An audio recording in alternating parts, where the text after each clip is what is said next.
يا رب بالمصطفى بلغ مقاصدنا واغفر لنا ما مضى يا واسع الكرم يا رب بالمصطفى بلغ مقاصدنا واغفر لنا ما مضى يا واسع الكرم يا أكرم الخلق ما لمن علوذ به سواك عند حلول الحدث الآمن يا رب بالمصطفى بلغ مقاصدنا يا واسع الكرم ولا يضيق رسول الله جاهك به إذا كريم وتجلى باسم منتقم يا رب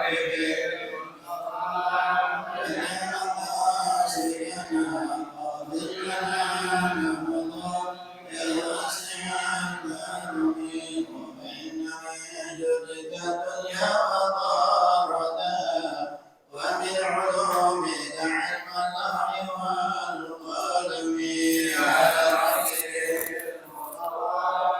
بلغ مقاصدنا واغفر لنا ما مضى يا واسع الكرم يا نبلة النقيب سلم عظما إلى كبائر من مظلمك الأمم يا رب بالمصطفى بلغ مقاصدنا واغفر لنا ما مضى يا واسع الكرم اللهم صل وسلم وبارك عليه وعلى آله.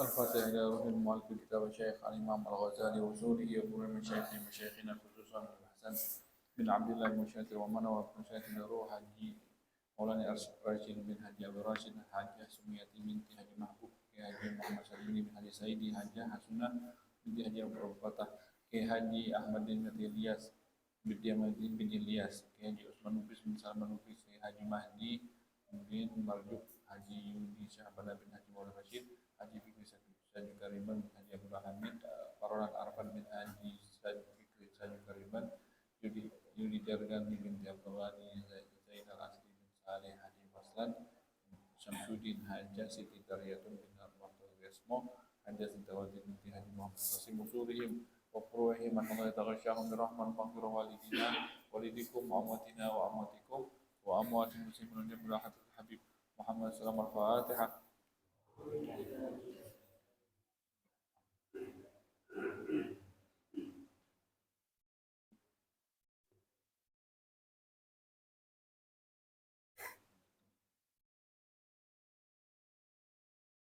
Mana tandanya? Berapa baris di bawah? 7 baris di bawah. Halaman 6, 7 baris di bawah. Yajibu an ta'alamaha. Yajibu an ta'alamaha bi ahkamiha. Halaman 6, ya, 7 baris dari bawah. Yajibu an ta'alamaha. Bismillahirrahmanirrahim. Alhamdulillahirabbil alamin wassalatu wassalamu ala sayyidil mursalin wa ala alihi wa sahbihi ajma'in. Qala al-musannif radhiyallahu anhu. Mundur dikit itu di baris itu juga ya. Fal ibadat ya. Qala al-musannif radhiyallahu anhu fal ibadatu syar'iyyah ka taharati wa salati wa shaumi wa ghairiha yajibu an ta'lamaha bi ahkamiha wa syara'itiha hatta tuqimaha farubbama anta muqimun ala syai'in sinina wa azmanan mimma yufsidu alayka طهارتك وصلواتك ويخرجهما عن قولهما واقعتين على وفاق سنة وأنت لا تشعر بذلك وربما يعترض لك مشكل ولا تجد من تسأله عن ذلك وأنت ما تعلمته ومدار هذا الشأن أيضا على العبادة الباطنة التي هي مساعي القلب يجب أن تعلمها من التوكل والتفويض والرضا والصبر والتوبة والإخلاص وغير ذلك مما سيأتي ذكره إن شاء الله تعالى ويجب أن تعلم مناهيها التي هي أضداد هذه الأمور كالسخط والأمل والرياء والكبر لتجتنب ذلك فإن هذه فرائض ونص الله تعالى على الأمر بها والنهي عن أضدادها في كتابه العزيز وعلى لسان نبيه صلى الله عليه وسلم كما قال تعالى وعلى الله فتوكلوا إن كنتم مؤمنين واشكروا لله إن كنتم إياه تعبدون واصبر وما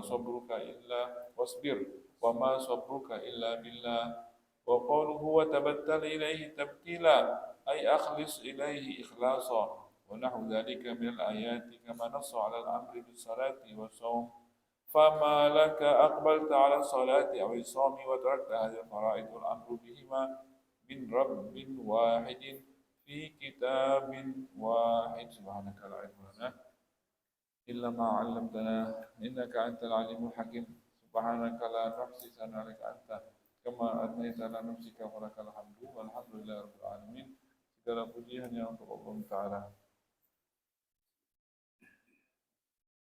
Segala puji hanya untuk Allah Ta'ala. Lanjutkan daripada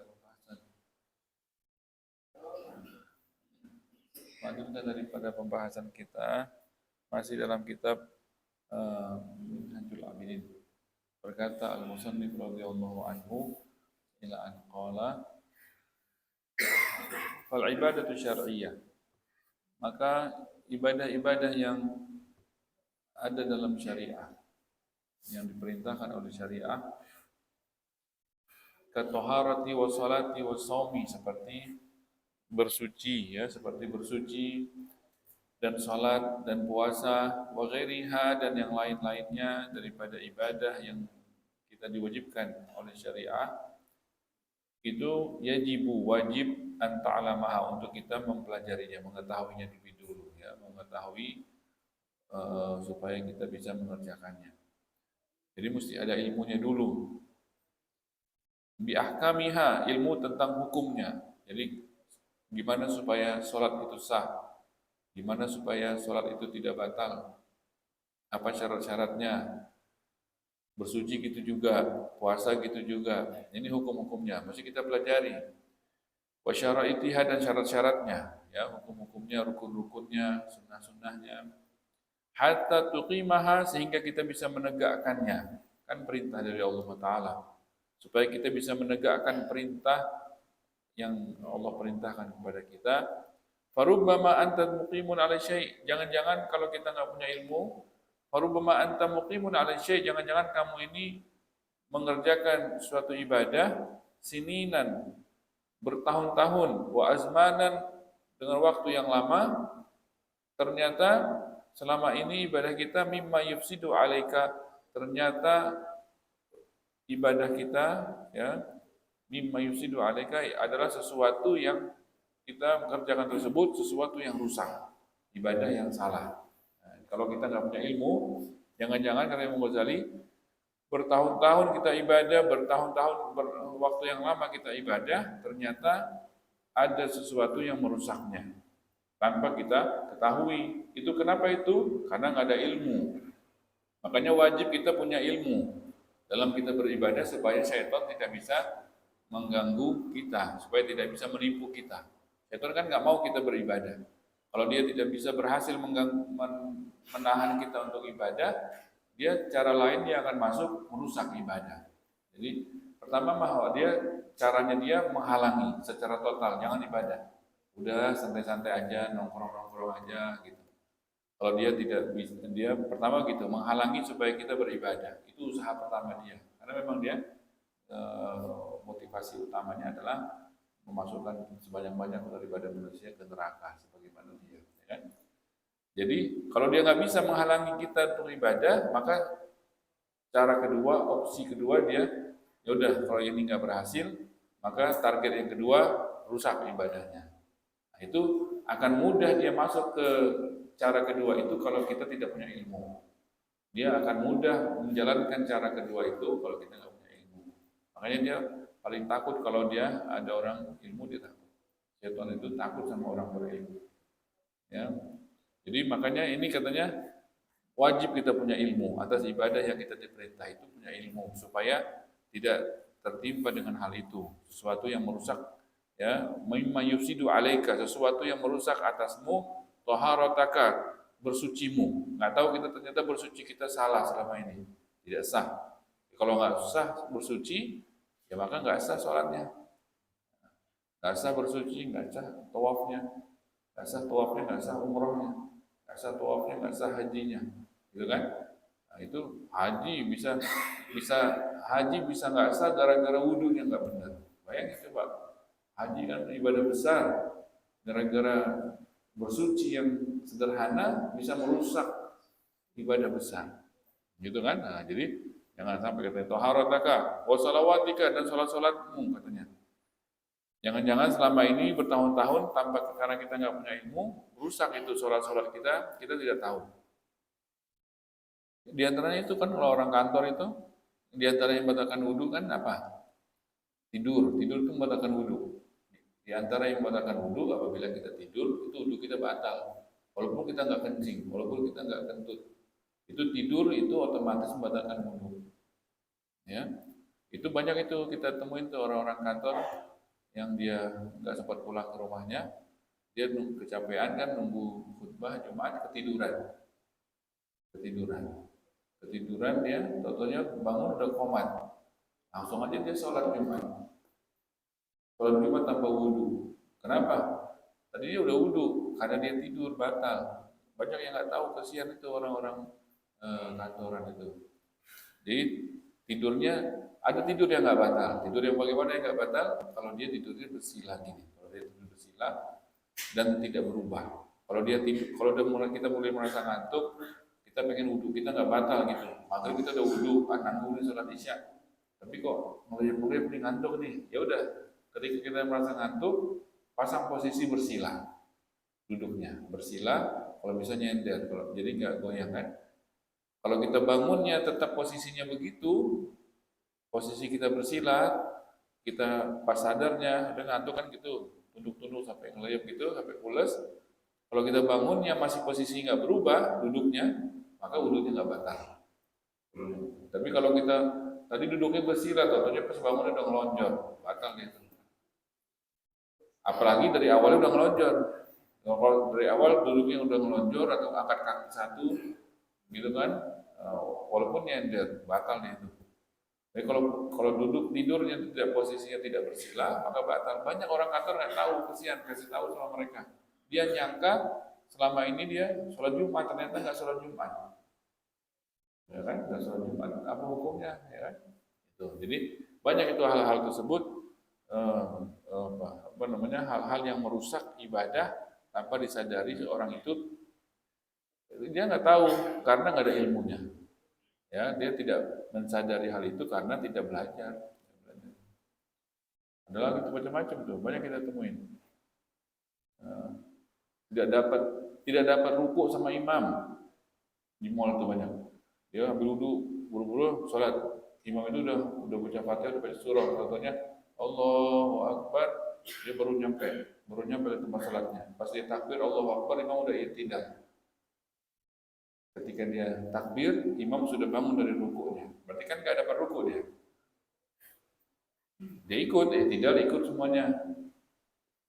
Tapi kan berarti kan kurang satu rakaat ya. Imam salam, dia tidak nambah rakaat. Padahal kan kalau orang yang tidak mendapat sama imam, rukunya imam tidak bersama, ya maka dia tidak dianggap itu dapat rakaat itu. Maka dia kurang satu rakaat.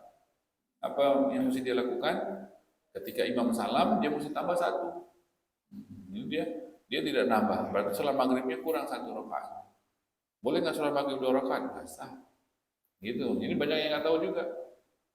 Nggak punya yang tahu. Kadang ini handphone dulu, lagi orang berkomat ya handphone.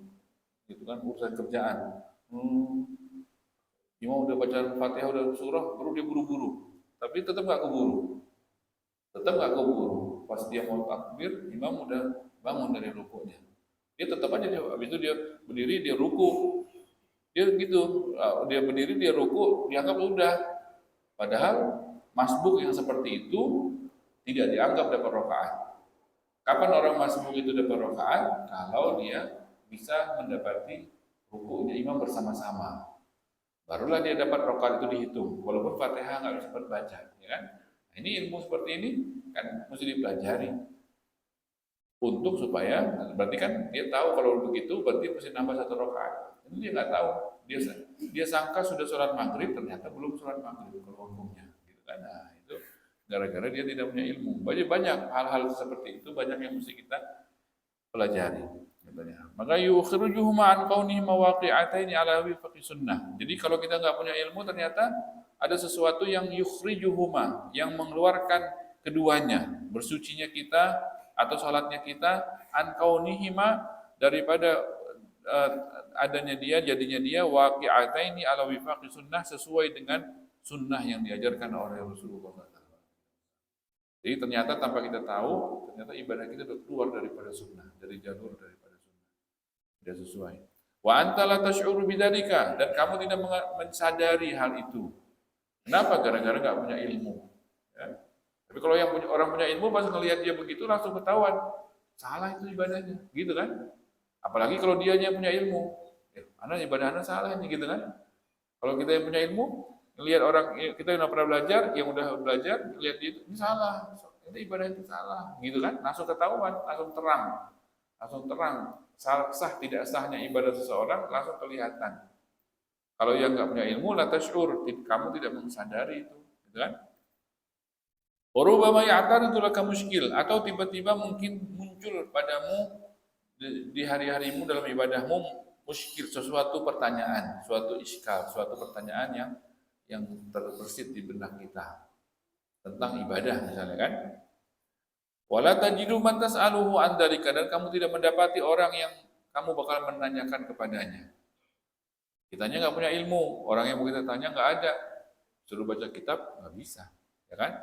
Baca kitab terjemahan bingung. Terjemahan kalau terjemahan macam-macamnya. Terjemahan kita nemuin banyak sekali ya, kita nemuin terjemahan fikih kita banyak banget. Jadi kalau terjemahan kan udah hasil pikiran, yang hasil yang menerjemahkannya bisa cocok, bisa nggak cocok. Orang udah hasil. Kalau kitabnya masih Arab ini kan berarti memang pengarangnya. Tapi kalau sudah diterjemahkan, tergantung yang terjemahin.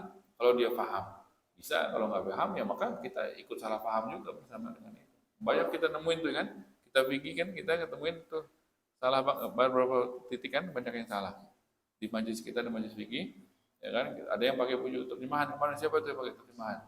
Ya kan, rupanya ketemu tidak sesuai dengan yang dimaksud.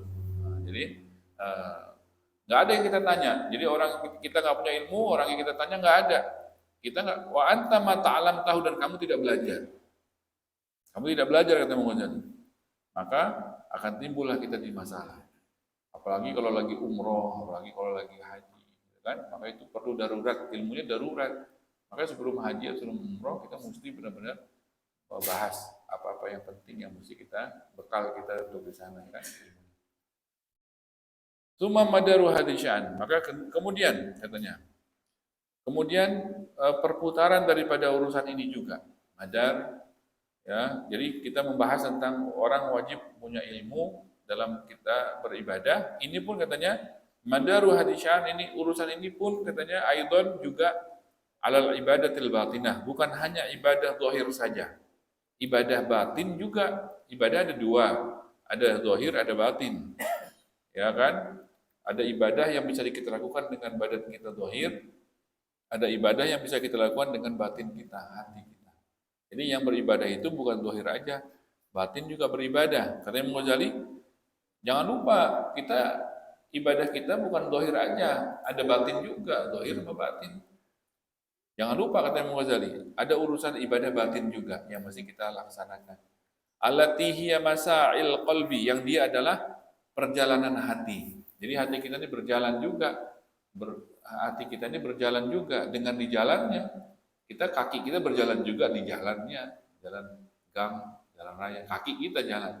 Tapi hati kita pun berjalan di jalannya. Ada jalan yang ditempuh oleh hati selama kita hidup ini. Berkembang terus kita hati kita makin cerdas terus gitu kan, kalau kita bisa jadi ada perjalanan hati. Ada perjalanan hati, masail qalbi. Itulah ibadah-ibadah yang dilakukan oleh hati kita. Yajibu an ta'alamaha, wajib juga bagi kita kata Imam Ghazali untuk kita mengetahuinya, mempelajarinya. Apa itu diantaranya? Minat tawakkuli, diantaranya tawakal. Itu memang yang tawakal itu siapanya kita? Kuping kita tawakal, hidung kita tawakal, mata kita tawakal, bukan. Yang tawakal hati kita. Tawakal itu bisa dilakukan oleh hati kita. Tangan kita nggak bisa tawakal, masa tangan kita tawakal? Yang kalau kita dikatakan bertawakal, apanya kita? Hati kita yang tawakal, ya kan? Ibadah yang namanya tawakal hanya bisa dilakukan oleh di anggota tubuh kita yang namanya hati. Kalau ngambil sesuatu, tangan. Melihat sesuatu, kuping. Bukan, melihat sesuatu pakai alatnya mata. Mendengar sesuatu pakai kuping. Mata sih nggak ngerti itu, apa itu dengar nggak ngerti dia. Apa yang dirasa oleh kuping untuk mendengar itu mata nggak ngerasa. Begitu juga sebaliknya, apa yang dirasa oleh mata untuk melihat, kuping tidak bisa mencernanya, nggak ngerti dia. Melihat itu apa nggak ngerti dia. Ya kan? Begitu juga hati pun ada fungsinya. Hati ada tugas-tugas atau ada perbuatan yang dilakukan hanya bisa oleh hati, di antaranya tawakal. Itu kan tawakal. Wa tauhid. Tauhid ini menyerahkan diri. Tauhid. Jadi hampir mirip antara tawakal sama tauhid. Ya, agak beda tadi. Wa ridho, itu juga dilakukan oleh hati. Menyerahkan diri, ridho, gitu kan? Ridho atas ketentuan Allah. Mau ridho, mau kagak ridho, ketentuan Allah pasti terjadi, ya kan? Kalau kita ridho dapat pahala, kalau kita nggak ridho dapat dosa. Cuman ketentuan Allah pasti terjadi. Jadi daripada rugi ya kita mesti ridho, ya kan? Ntar ridho ada babnya. Ridho itu apa yang siapa di anggota tubuh kita yang melakukan itu? Hati. Hati yang bisa merasakan ridho, yang bisa melaksanakan, mengerjakan perbuatan yang namanya ridho itu adalah hati, ya kan? Wasober, sabar, kan? Ada musibah, hilang tuh kan, hilang duit tuh kan, itu sabar itu sabar yang beratnya di awal, musibah yang meninggal itu sabarnya di pertama, itu sabar itu kuat itu sabar itu kuat untuk mengalahkan semua kegundahan, keresahan. Ya, kalau kita punya sabar itu kalah tuh semuanya. Penyakit kalah sama sabar. Jadi penyakit taruh sabar di dalamnya. Sabar, tenang, istirahat. Sabar. Besoknya ringan, hilang. Kuatan mana? Tahanan mana sih sakit sama sabar yang kita punya? Nggak bakal tahan sakit dia ada masanya, ntar sembuh ya kan? Tapi kalau sabar kita banyakin, kalah dia. Apalagi ada musibah masalah, sabar. Kuatan mana? Nggak bakal bertahan itu musibah itu. Kuatnya cuma di awal. Habis itu nanti ke sana ringan. Sabar kita mesti kuat terus. Nanti musibahnya hilang, sabar kita masih ada. Jadi sabar itu ditaruh di mana aja semua kesusahan dia bakal mengalahkan. Yang penting kita ingat, mesti punya sabar. Ingatin ke orang, sabar.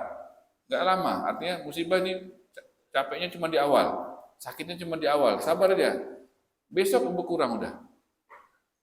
Lusa lebih berkurang lagi, lama-lama hilang. Sakit gitu juga, walaupun sakit yang lama, ada yang 2 bulan, sabar. Sabarnya banyakin. Ingat ini penyakitnya kayak agak lama, sabarnya siapin sabar lebih banyak lagi. Nanti berkurang, hilang. Itu sabarnya masih ada. Gitu. Jadi kita sabar itu antik tuh, sabar itu enak banget tuh. Sabar itu buat mengalahkan semua kesusahan, semua apa itu kita mesti punya yang namanya sabar. Itu sabar itu yang bisa melakukannya juga hati kita, kan hati. Kemudian taubat. Nah, taubat itu juga. Taubat itu adalah stopnya kita dari dosa. Pokoknya stopnya artinya azamnya kita. Arti taubat itu adalah berjanjinya kita di dalam diri kita untuk tidak mengulangi dosa. Itu namanya taubat kan. Kalau dia masih nggak dosa deh. Bentar kalau ada kesempatan dosa lagi, ya itu belum tobat namanya. Kalau tobat itu adalah pokoknya berjanji dalam diri, walaupun hidup 1000 tahun, tidak akan melakukan dosa, itu namanya tobat. Itu kalau sudah dia miliki, itu baru dia sudah dikatakan orang itu bertobat. Kalau masih ada, nanti kalau ada peluang dosa lagi, itu belum tobat tuh. Masih belum tobat, masih rusak, hatinya masih rusak itu, masih ada kotornya.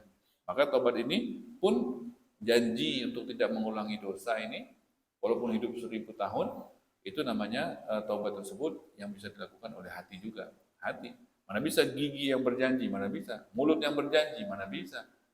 Yang berjanji itu adalah bukan rambut, tapi hati. Hati kita lah alat untuk kita bertaubat ya.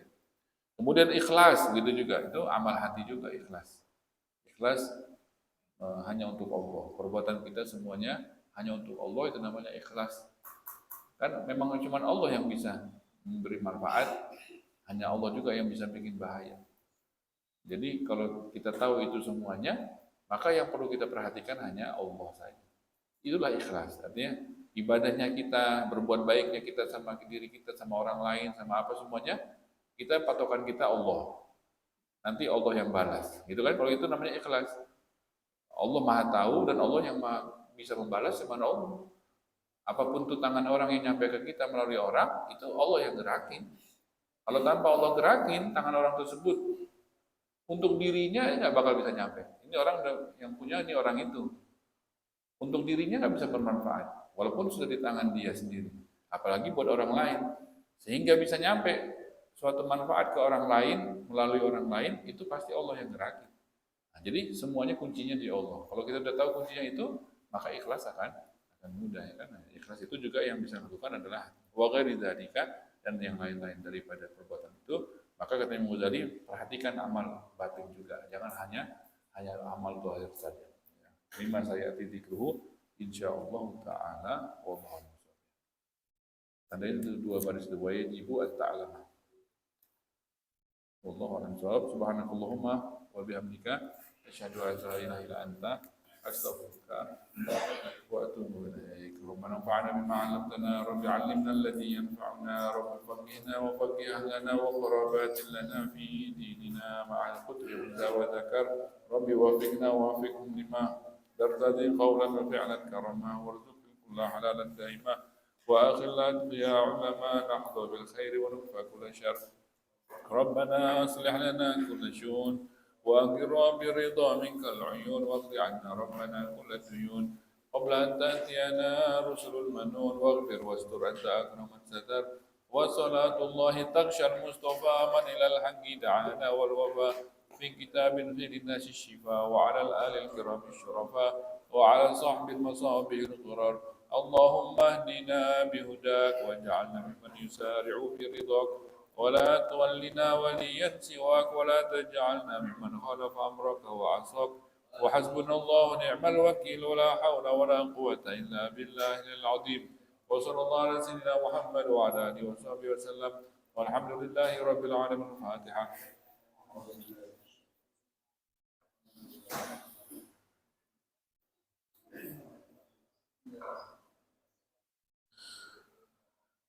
قال رسول الله صلى الله عليه وسلم أفضل ما قلت أنا والنبيون من قبلي لا إله إلا الله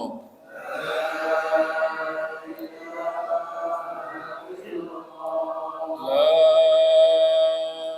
إله إلا الله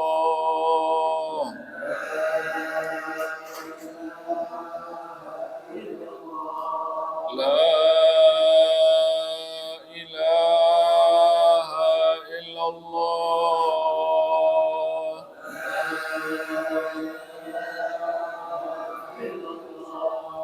محمد رسول الله صلى الله عليه وسلم. كلمة حق عليها نحيا وعليها نموت وعليها نبعث إن شاء الله من الآمنين. ربنا تقبل منا إنك أنت السميع العليم وتب علينا إنك أنت التواب الرحيم. وصلى الله على سيدنا محمد وعلى آله وصحبه وسلم والحمد لله رب العالمين.